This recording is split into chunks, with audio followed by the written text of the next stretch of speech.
मां शुरू करणु चाहींदी आहियां यूहन्ना अध्याय 20 वचन 29 में। ऐं मुंहिंजो संदेश जो हिकु इहो ई कारण आहे कि जेके प्रभु ते विश्वास करण था तव्हांखे सम्झणु खपे कि कोन सम्झे आख़िर हे छा पियो थिए, मुंहिंजे जीवन में छो थो थिए, उहो छो न थियो जेको मां चाहींदी आहियां, उहो कॾहिं थींदो, छो प्रभु छो, कॾहिं प्रभु कॾहिं। छा इहो तव्हांखे सुञाणण लॻे थो? ख़बर अथव असां हिकु सीरीज़ कंदा पिया आहियूं ऐं तव्हांखे ॿुधाईंदा आहियूं ऐं पोइ कुझु हल ॻोल्हण जी कोशिशि कंदा आहियूं, कुझु अहिड़ी ॻाल्हियूं जेके तव्हांखे ताल खोले करे छॾियऊं ऐं दरवाज़ो हुजे कि जंहिंमें तव्हां सम्झी सघो उन ॻाल्हियुनि खे जेके मूंखे ख़बर पई आहिनि ऐं मां चाहियां थी कि तव्हां सम्झो। इन खां पहिरीं असां तव्हांखे सचपच तृप्ति ऐं संतुष्टि ॾियूं ऐं हासिल करायूं उन मुक़ाम ताईं जिते असांखे ॿुधणो आहे, असांखे उहो ॾिसणो आहे ऐं सम्झणो आहे। असां हमेशह असंतुष्ट हूंदा आहियूं ऐं असां उहो ई चवंदा आहियूं त असांखे लॻे थो कि असांजा जेका प्रभु आहिनि उहो पंहिंजे चेलनि सां गॾु अची करे जिते भलो करिणो आहे ऐं उहो पंहिंजो भलो करे उनखे भरोसो कंदा आहियूं, इहा ख़बर पइजी वञे ऐं जीवन में असांखे लॻे थो असां छा कयूं जेको थियो। यूहन्ना अध्याय 20 में यीशु निपटनि पिया थोमा सां। यीशु उन्हनि खे चई तूं मूंखे ॾिठो आहे इन करे विश्वास कयो, धन्य आहिनि जंहिं बिग़ैर ॾिठे विश्वास कयो आहे मुंहिंजे मथां ऐं उहो भरोसो कंदा आहिनि, उन जे लाइक़ु इहो जलान जे लाइक़ु आहे ऐं मूंखे कोन ॾिठो आहे तॾहिं बि उहो विश्वास कंदा आहिनि, मुंहिंजे मथां भरोसो कयो आहे जंहिं न ॾिठो आहे। धन्य आहिनि जंहिं विश्वास कंदा आहिनि, सम्झंदा कोन आहिनि। ख़बर अथव मां पंहिंजी सेवादारी जे सॼे सालनि में खोड़ गवाही ॿुधियूं आहिनि, खोड़ किताब पढ़ियूं आहिनि ऐं हर माण्हू जे बारे में जेको यीशु दर्शन मिलियो आहे उहो मूंखे ॿुधायो आहे। उन अची करे बिस्तर ते वेठो हुयो ऐं उन ॻाल्हि ॿोल कई ऐं कीअं उन स्वर्गदूत खे ॾिसी करे वग़ैरह वग़ैरह वग़ैरह वग़ैरह हलो मुंहिंजो मतिलबु आहे मां समर्पित हुयमि मुंहिंजो मतिलबु आहे अगरि माण्हू इहे शयूं ॾिसंदा आहिनि, मुंहिंजो मतिलबु आहे मां इहो छो न ॾिसंदी आहियां ऐं उहो अगरि चवंदा आहिनि कि ईमानदारी सां तव्हां ते विश्वास आहे। कल्पना कयो अगरि सचपच यीशु तव्हांजे बिस्तर ते किनारे ते अची करे वेह ऐं 45 मिंट ताईं तव्हां सां ॻाल्हि ॿोल करे। आमेन। मुंहिंजे ख़्याल सां खोड़ दफ़ा जॾहिं असां उहो आखाणी ॿुधंदा आहियूं असां सोचींदा आहियूं कि उहो उन माण्हू खे सचपच विश्वास हुजणु खपे। इन तरीक़े सां सोचणु उन में असुल में मूंखे माण्हू जेके कुझु कोन ॾिसंदा आहिनि, बसि हलंदा रहंदा आहिनि, अॻियां वधंदा रहंदा आहिनि ऐं उहा ई ॻाल्हि आहे जेकी प्रभु खे खपे, उहो ख़ाली हलंदा रहनि ऐं उहो धन्य आहिनि उन जे करे जेके विश्वास कंदा आहिनि, बिना ॾिठे ई हुन ते विश्वास कंदा आहिनि। इहा जाम सुठी ॻाल्हि आहे ऐं पंहिंजी कामयाबी में त बि विश्वास कंदा आहियो, पोइ तव्हां सचपच अलॻि तरीक़े सां धन्य आहियो। आमेन। शायदि तव्हांजे जीवन में कुझु थियो हुजे जेके तव्हांखे सचपच सम्झ में कोन आयो हुजे, इन जे पासे में तव्हां पंहिंजे मथां नथा लॻाए सघो ऐं अगरि तव्हां किथे बि वेठा आहियो ऐं उन कगार ते कोन ठहिया आहियो ऐं उन विभाग में तव्हां हाणे बि विश्वास पिया कयो, शायदि उन खां वधीक धन्य आहियो। ऐं जेके कॾहिं चुनौतियूं कोन आयूं तव्हां विश्वास कंदा आहियो। ख़बर अथव तव्हां इहा हिकु ॻाल्हि चवण में कि तव्हां विश्वास कंदा आहियो कि अलॻि हिकु ॻाल्हि आहे। तव्हां विश्वास खे परखण जे लाइ उन जी ॿिए तरफ़ खां निकिरी अचणु खपे। मूंखे विश्वास आहे प्रभुअ ते। असां हर दफ़े असां हिकु रहस्य रखंदा आहियूं प्रभुअ जे मथां ऐं उनखे चवंदा आहियूं सचपच इहा ॻाल्हि हूंदी आहे ऐं जंहिंमहिल असां चवंदा आहियूं कि छा खपे असांखे ऐं असांखे उहो नथो मिले त असां उन जे विश्वास खे परखंदा आहियूं। छा असां पंहिंजे वीचारनि खे ईअं सोची करे असां उनखे सचपच इहो ॿुधाए सघंदा आहियूं छो प्रभु कि असां हमेशह इहे ई कीअं कंदा आहियूं, असां हुनखे हमेशह सवाल पुछंदा आहियूं कि छो प्रभु ईअं छो थियो आहे, तव्हां असांखे ॿुधायो। मूंखे विश्वास आहे हाणे असां ॾिसूं था शास्त्र वचन समूह खे असांखे विश्वास आहे उहो असांखे तरोताज़ा कंदो। उन अद्भुत महिमा राशि शान ऐं महानता सां उन प्रभु जी सेवा कंदा आहियूं। आख़िर में असां कुझु अहिड़ा वचन ॾिसूं था जंहिंमें असांखे ख़बर पए कि असां छा था कयूं। खोड़ दफ़ा असांखे अहिड़ो वक़्तु कढणु खपे उन ॻाल्हियुनि ते कि असां विश्वास वधाए सघूं प्रभुअ जी महानता में। ऐं ख़बर अथव इहा ॻाल्हि जेकी असां चऊं था कि असांजा शानदार आहिनि, असांजा दोस्त आहिनि, असांजा माइट आहिनि, असांजा हे आहिनि हो आहिनि, पर उन ॻाल्हि ॿोल में असां छा कंदा आहियूं, हर ॻाल्हि जे बारे में असां हुन सां क़रीब भाईचारो रखंदा आहियूं ऐं असां उनखे ॾाढो सावधान रहणु पवंदो आहे। असांखे सुठी सुञाणप वारी आत्मा खे प्रभुअ जे मथां हावी न थियणु ॾियणी आहे ऐं असां हरदम हिकु अचानक प्रभुअ सां असांजो दोस्त ठाहे छॾींदा आहियूं ऐं असां उनखे यार मञींदा आहियूं ऐं असां सभिनीनि खां वधीक स्वर्गशीलता में महानता में उनखे रहणु ॾींदा आहियूं। ऐं पोइ असां हुन सां कुझु बि लिकाए न सघंदा आहियूं। हुन हर वीचार खे सुञाणींदा आहिनि, पहिरें उन जे बारे में सोचींदा आहियूं, हर शब्द जे बारे में। असां सभिनीनि खे सभु ख़बर हूंदी आहे, उनखे सभु कुझु ख़बर आहे। मां सोचींदी आहियां, मां उमेद कंदी आहियां, बसि शायदि मूंखे ईअं लॻंदो आहे कि शायदि कोई बि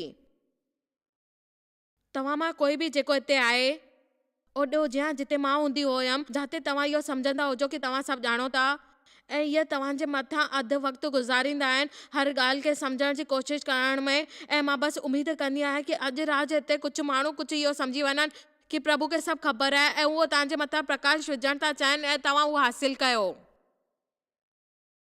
ख़बर अथव जॉय स्माइल मिनिस्ट्री जे प्रेसिडेंट जे रूप में मूंखे न लॻंदो आहे कि मां सफ़ाई ॾियां।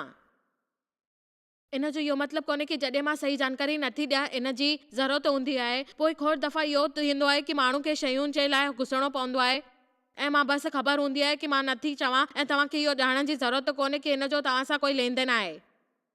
ऐं ख़बर अथव छा, खोड़ दफ़ा माण्हू इहे चवंदा आहिनि कि पंहिंजे ॿारनि खे चवंदा आहिनि ऐं तव्हांखे ख़बर करण जी ज़रूरत कोन्हे। हलो हाणे असांखे कुझु पतो करणु चाहींदा आहियूं कि भविष्य जे बारे में। ख़ैर इन में कहिड़ो तरीक़े सां विश्वास लॻंदो, तव्हांखे छा करिणो आहे। प्रभु तव्हांखे तव्हांजे जीवन जे हर ॾींहं जो ब्लू प्रिंट कोन ॾियण वारो आहे ऐं तव्हांखे उनखे चङी तरह लिखणो पए जीअं कोई अजूबो न थिए। न न न न तव्हांखे इहो न करिणो आहे।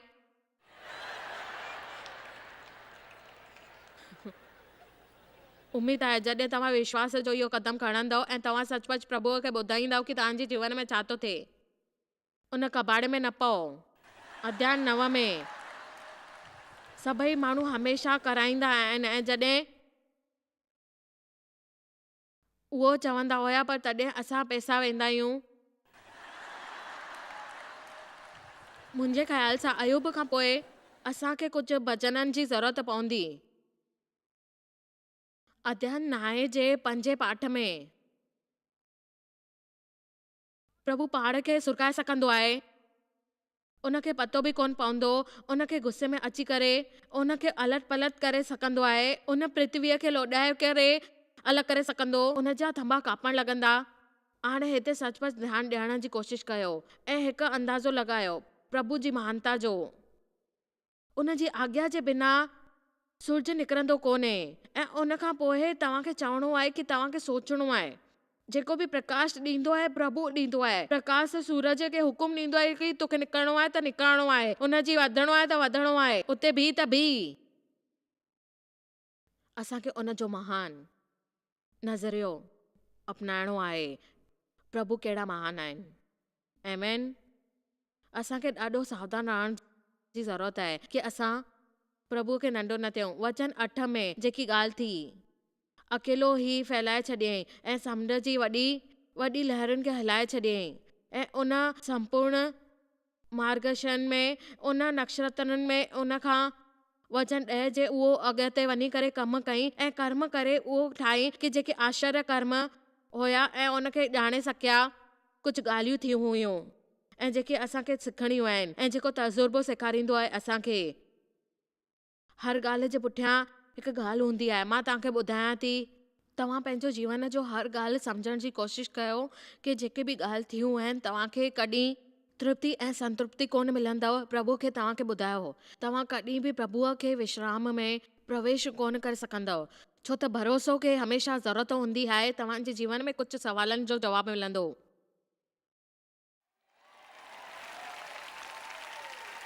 तव्हां मां केतिरनि जे जीवन में कुझु ॻाल्हियूं थियूं आहिनि जेके ॾाढी मुश्किल आहिनि कि तव्हांखे उहो सम्झण कोन थी अचनि। तव्हां मां केतिरनि सां गॾु कुझु ॻाल्हियूं थियूं हुजनि जेकी जाती लॻी हुजे। मुंहिंजो मतिलबु आहे तव्हां खे बसि इहो ई सचपच इहो वीचार आयो हुजे कि तव्हां खे हक़दार कोन हुयव जेको तव्हां खे मिलियो आहे, ऐं तव्हां सचाईअ सां पतो कंदा आहियो कि तव्हां खे छा मिलियो। ख़ैर इहो बसि सही कोन्हे। हाणे मां तव्हां खे केतिरा ॼणा खे इहो सोचींदी आहियां कि लॻे पियो आहे कि दुष्ट माण्हू सही हूंदा ऐं धर्मी माण्हू दुख भोॻींदा हूंदा। इहो तव्हां खे उत्तेजित कोन कंदो आहे कि जॾहिं तव्हां खे पंहिंजो कमु करणो पए त तव्हां प्रभु जी सेवा करण जे लाइ उन दुष्ट माण्हू खे तव्हां कमु कंदा आहियो ऐं तव्हां उते उन तरीक़े सां पंहिंजे लाइ प्रार्थना कंदा आहियो ऐं तव्हां चवंदव कि मूंखे इन जी ज़रूरत आहे कि तव्हां महिर कयो प्रभु, ऐं तव्हां अची करे तव्हां खे सभु ख़बर आहे तव्हां ख़ुशि रखण वारा आहियो। तव्हां मुंहिंजी ॻाल्हि ॿुधी? जेको माण्हू ख़ुशि हूंदो आहे उहो पंहिंजे शैतान खे हटाए छॾींदो आहे। थोरो बि पंहिंजे वक़्तु विञायो न ऐं सम्झण जी कोशिशि कयो प्रभु तव्हां सां प्यार थो करे, तव्हां खे विश्वास रखंदो आहे ऐं तव्हां खे ख़बर आहे त जेको शत्रु आहे तव्हां खे रोकींदो आहे उहो तव्हांजी भलाई करण वारो आहे। उन जे लाइ जेको प्रभु जी सेवा आहे, बाइबल में लिखियलु आहे माण्हू खे पतो करणो आहे कि इसराइली सभिनीनि खां वयल हुयो। मां बसि तव्हां खे ॾेखारणु चाहींदी आहियां कि उन 40 साल लॻाया हुया उन यात्रा पूरो करण में, जेको बाइबल में लिखियलु आहे 10 ॾींहंनि ताईं उन यात्रा कई। ऐं अफ़सोस थींदो आहे कि घणा दफ़ा खोड़ असां बि इहो ई कंदा आहियूं, खोड़ वक़्तु गुज़ारे छॾींदा आहियूं ऐं प्रभु खे वञी करे उन ख़्याल में पहुचंदा आहियूं। ॼाणनि खे हिकु तरीक़े जी तकलीफ़ आहे ऐं जंहिंमहिल उहो ख़बर पवंदी आहे त तव्हां खे सिखणो आहे कि प्रभु छा थो चए, उहो चए थो तव्हां भरोसो कयो ऐं तव्हां खे उहो जवाबु ज़रूरु मिलंदो जेको प्रभु चाहिनि था। तव्हां प्रभु सां हलो त सही। अगरि तव्हां प्रभु सां हलंदव न त तव्हां खे कीअं ख़बर पवंदी? तव्हां खे सम्झण जी कोशिशि करणी आहे कि तव्हां खे छा खपे ऐं तव्हां उन में असमंजस में हूंदा आहियो ऐं तव्हां उन राति में ऐं मुंहिंजी मां ठीकु आहे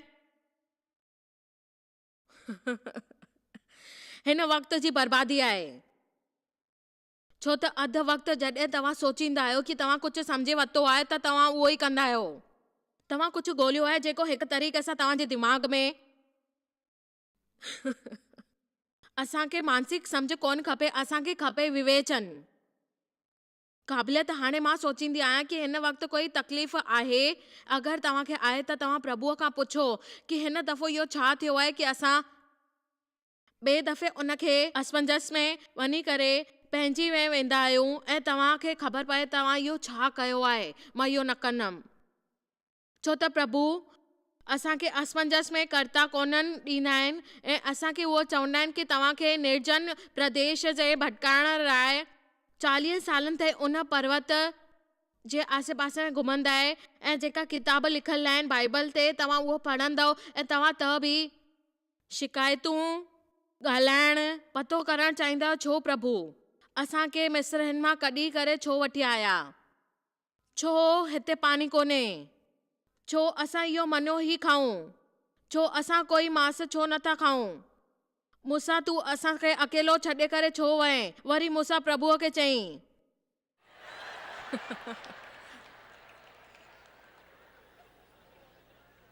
हर कोई ॼाणणु चाहींदो आहे कि छो प्रभु उन खे कोन ॿुधाईंदा आहिनि कि छो ग़लति सवाल पुछंदा पिया आहियूं ऐं प्रभु बसि चवंदा आहिनि मूंखे हिमत ॾे प्रभु इन यात्रा जे लाइ, जीअं पूरी करे सघां, जीअं मां अॻियां वधी सघां पंहिंजी इच्छा जे हिसाब सां।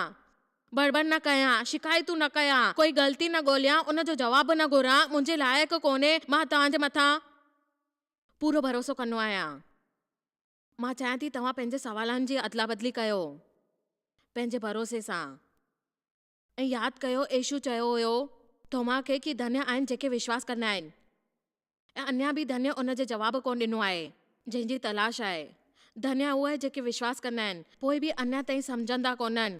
मूंखे तव्हांखे इहो कुझु ॿुधाइणो आहे कि खोड़ सारा माण्हू इहो चवंदा आहिनि कि जेके असांखे प्रभु खे सेवा करणी आहिनि ऐं कोशिशि करणी आहे, असांजे मन खे नओं थियणो पवंदो प्रभु जे वचन जे हिसाब सां। अगरि तव्हांजे मन में इहे सभु सवाल आहिनि त तव्हां प्रभु जी सेवा पंहिंजे मन सां नथा करे सघो। पंहिंजे सेवा करणो आहे त तव्हांखे उनखे सम्झण जी कोशिशि करणी पवंदी ऐं सेवा कंदा आहियो त पंहिंजे दिलि सां भरोसे सां कयो, पंहिंजे मन ते काबू रखंदा ऐं जॾहिं मुक़ाम ताईं पहुचंदा जाते प्रभु चवनि था अचो वचन ॾिसूं था।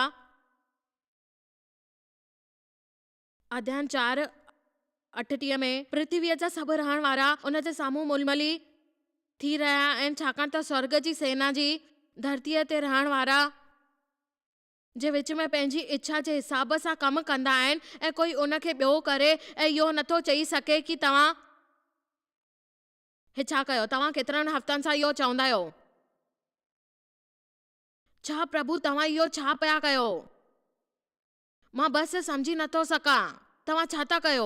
ऐं ख़बर अथव खोड़ दफ़ा असांखे सपननि में ईंदा आहिनि कि असांखे कोई कमु करिणो आहे, प्रभु जे तरफ़ां असांखे भरोसो मिलंदो आहे। खोड़ दफ़ा असां सोचींदा आहियूं कि कहिड़ी ॻाल्हि थी आहे ऐं असां बसि इहे ई ॻाल्हियूं चवंदा रहंदा आहियूं ऐं चवंदा आहियूं इहो छा थियो, छो प्रभु छो इहो छा था कयो, मां नथो सम्झी सघां, मां सोचियो हुयो, मां इहो सोचियो। ख़ैर तव्हांखे ख़बर आहे छा, सोचणु छॾे ॾियो, वापसि वञो, ॾिसो तव्हांजे दिलि में छा आहे। ख़ैर हा मुंहिंजो मञणु आहे कि त प्रभु मूंखे इहो करण जे लाइ चयो आहे। पोइ असांखे लॻभॻि इहा कोशिशि न कयो ऐं ॾाढो वणंदो आहे। ऐं जंहिंमहिल बाइबल खे इब्राहिम जे बारे में लिखियलु आहे कि तव्हां पंहिंजे परिवार खे उहो जॻह ते ॾिठो ऐं तव्हां उनखे चई छॾियो कि तव्हांखे तोखे आराम ॾिनो आहे, त उन जॻह ते तव्हांखे इहो ॾिसणो आहे कि तव्हांखे छा खपे। इन महान देश ठाहिणो आहे ऐं तव्हांजो नालो उनखे चवणो आहे। उहो अॻियां हलंदो रहियो। विश्वास आहे प्रभु रस्तो ॾेखारींदो। तव्हां मां केतिरा ॼणा मञींदा आहिनि कि शायदि मां सही हुजां, असां कुझु वधीक वक़्तु गुज़ारियो आहे पंहिंजे मथां, पंहिंजे दिमाग़ सां उहे ॻाल्हियूं, खोड़ सारी ॻाल्हियूं आहिनि जेके सम्झण जी कोशिशि कई ऐं असांखे विश्वास करण जी ज़रूरत आहे प्रभु जे मथां। प्रभु गिदोन खे चई, हे महान वीर, प्रभु तोसां गॾु आहे, जेको गिदोन खे चयो। ख़ैर अगरि प्रभु असां सां गॾु आहे त असां सां गॾु हीअं छो थो थिए। गिदन चई, तव्हांजी हालति इन महिल शायदि अहिड़ी हुजे जीअं कि प्रभु असां सां गॾु आहिनि, पर प्रभु तव्हां सां गॾु आहिनि छो त उन्हनि चयो मां तोखे कोन छॾींदमि न ई त्यागींदमि। उहो ठीकु आहे, उते ई आहे।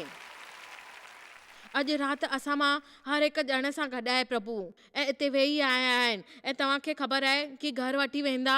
ऐं ख़बर अथव माण्हू हर ॻाल्हि पंहिंजे काबू में रखणु थो चाहे। अॼु राति इन संदेश खे पसंदि कोन कंदा उहो माण्हू जेके सचपच चरिया आहिनि ऐं पंहिंजे नोटपैड ते हिकु प्लान आहे। ख़बर अथव इहो संदेश तव्हांखे न वणंदो अॼु राति जो। मूंखे परवाह कोन्हे अॼु राति जो हिन संदेश जी, पर मां तव्हांखे ॿुधायां थी कि इहो संदेश प्रचार कंदमि ऐं उनखे मां तव्हांखे ॿुधाईंदमि कि जेके प्रभु खे रहण ॾींदा आहिनि उनखे घुर्ज करणु बंदि करे छॾियो ऐं तव्हांखे हर ॻाल्हि ॿुधणी आहे ऐं उन में तव्हांखे ॿुधाइण जी ज़रूरत कोन्हे कि छा आहे।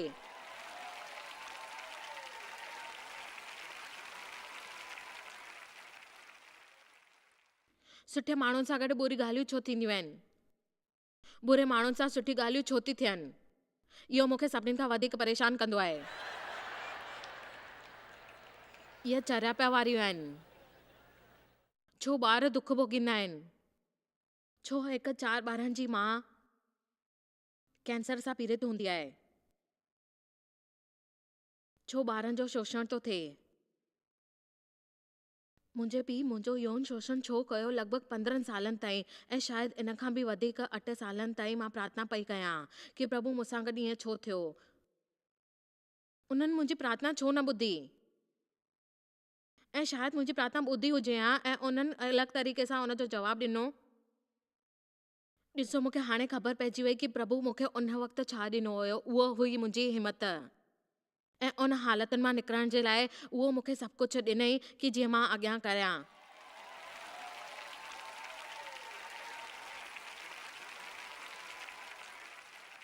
ॾिसो असांखे प्रभुअ जे मथां वधीक भरोसो करणो पवंदो, उन बजाए त असां छा उन जे लाइ छा प्लान था कयूं ऐं इनखे असांजे जीवन में छा करणु खपे, बल्कि जीवन में असांखे उन जे लाइ भरोसो करणो आहे।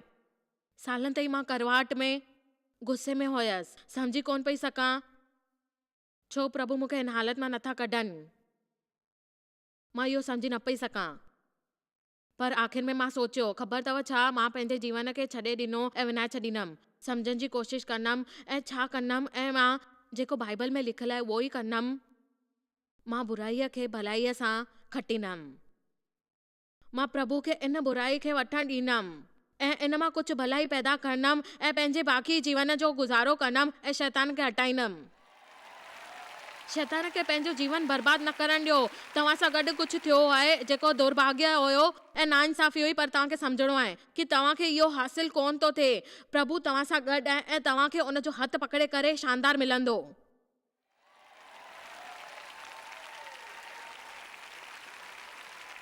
छा थींदो आहे जॾहिं हिकु किशोर आत्महत्या कंदो आहे? उहो कंहिंखे ख़बर कोन पवंदी आहे। इहा तकलीफ़ हूंदी आहे। छा ख़राबी हुई जॾहिं हिकु पास्टर जो पुटु करंट सां मरी वियो चर्च जे मंच जे हेठां, जॾहिं उहो कुझु बिजली जो कमु पियो कए उते, ऐं हर हफ़्ते हुनखे प्रचार करणो पए, हर हफ़्ते पोइ बि कोशिशि करणी पवंदी आहे। प्रभुअ ते विश्वास कयो ऐं माण्हुनि खे ॿुधाइणो पवंदो आहे, ऐं जेको वधीक तव्हां चई सघंदा आहियो उमेद कयो, आहे की न? छा थींदो जॾहिं हिकु माई, ज़ाहिर आहे मां तव्हांखे आखाणी थी ॿुधायां जंहिंजे बारे में मूंखे ख़बर आहे, छा थींदो जॾहिं हिकु माई पंहिंजी पुठीअ जे लाइ चङाई हासिल कंदी, पोइ बि उनखे मथे में सूरु पवंदो आहे सॼो ॾींहुं। हलो, मुंहिंजो मतिलबु आहे छा मूंखे चङे तरीक़े सां कोन निपटणो हुयो? छो प्रभु छो? अहिड़ो वक़्तु न गुज़ारियो, सम्झण जी कोशिशि कयो, ऐं जेके तव्हांखे ॾिसणो आहे तव्हां उनखे विसरी वञो ऐं तव्हां इनखे ॿीहर चवंदव। वधीक वक़्तु न गुज़ारियो, उनखे सम्झण जी कोशिशि कयो, ऐं जेको थी वियो सो थी वियो, उनखां भलो घुरो। हलो बि प्रभु भलो कंदा।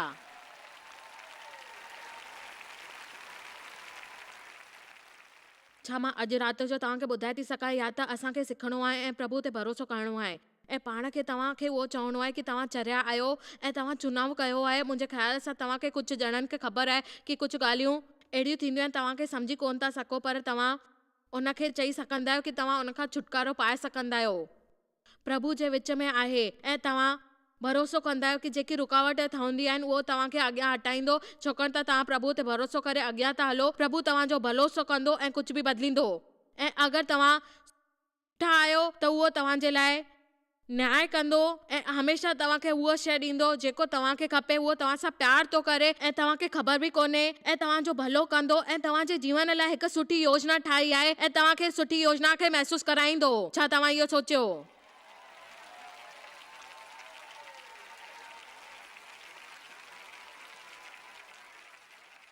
छा तव्हां इनखे वञणु ॾेई था सघो? तव्हांखे ख़बर आहे छा प्रभु, इहा वॾी ॻाल्हि आहे त बि कोई फ़र्क़ु कोन पवंदो आहे। मुंहिंजो मतिलबु आहे 70 या 80 या 90 या 100 सालनि ताईं। छा तव्हां इहो कल्पना करे था सघो? अंतकाल जी तुलना करे था सघो? कुझु कोन्हे, कुझु बि न। अगरि मां हाणे इहो नथी सम्झी सघां त मां छा सम्झी वठंदमि ऐं उनजी मौजूदगी में रहंदमि, ऐं उन वटि सॼो अंतकाल आहे सभु ॻाल्हियुनि जो। असां हिते सम्झी कोन सघियासीं त असांखे फ़ैसिलो करणो आहे। मां पक थी कयां कि तव्हां मूंसां गॾु आहियो, इहो फ़ैसिलो थी कयां कि तव्हां मूंखे विश्वास आहे कि तव्हां प्रभु मुंहिंजे लाइ सभु कुझु कंदा ऐं मुंहिंजे दुखनि खे हटाईंदा, ऐं हर ॾींहं ताईं दुखी, बेज़ार, असंतुष्ट ऐं उदास, असमंजस ऐं उन अंधेरे रूप में उन तरीक़े सां तव्हां उनखे बिखराईंदा, मुंहिंजे जीवन में सभु कुझु सुठो कंदा, इहे ॻाल्हियूं हटाईंदव, ऐं तव्हांखे इहो सम्झ कोन ईंदियूं छा? पोइ त छा तव्हांजे जीवन में हर हिकु हालतुनि ते जेके ईंदियूं आहिनि वक़्त बे वक़्त ते तव्हांजे साम्हूं, त मां अर्ज़ु थी कयां तव्हां पंहिंजो विश्वास बरक़रार रखो प्रभुअ ते। पंहिंजी ॻाल्हियुनि सां हिलो न, कंहिंजे मथां विश्वास न कयो ऐं डगमगायो न। पंहिंजो विश्वास प्रभुअ ते विझो ऐं विश्वास कयो प्रभुअ लाइ कुझु बि नामुमकिन न आहे। ख़बर अथव हर ॾींहुं असां तव्हांखे कुझु शिक्षा ॾींदा आहियूं अलॻि तरीक़े सां, CDs, DVDs, किताबुनि ते। असां ईअं छो कंदा आहियूं? जीअं प्रभु जे वचन मुंहिंजो जीवन बदिले छॾियो आहे। इहो आत्मिक खाधो आहे जेको असांखे आत्मिक रूप सां ठाहींदो आहे। अगरि तव्हां आत्मिक रूप सां मजबूत आहियो त तव्हां कुझु बि करे सघंदा आहियो। तव्हांजे साम्हूं जेको अचे सम्झो, ॿुधी करे पंहिंजा संबंध ठाहियो प्रभुअ सां गॾु।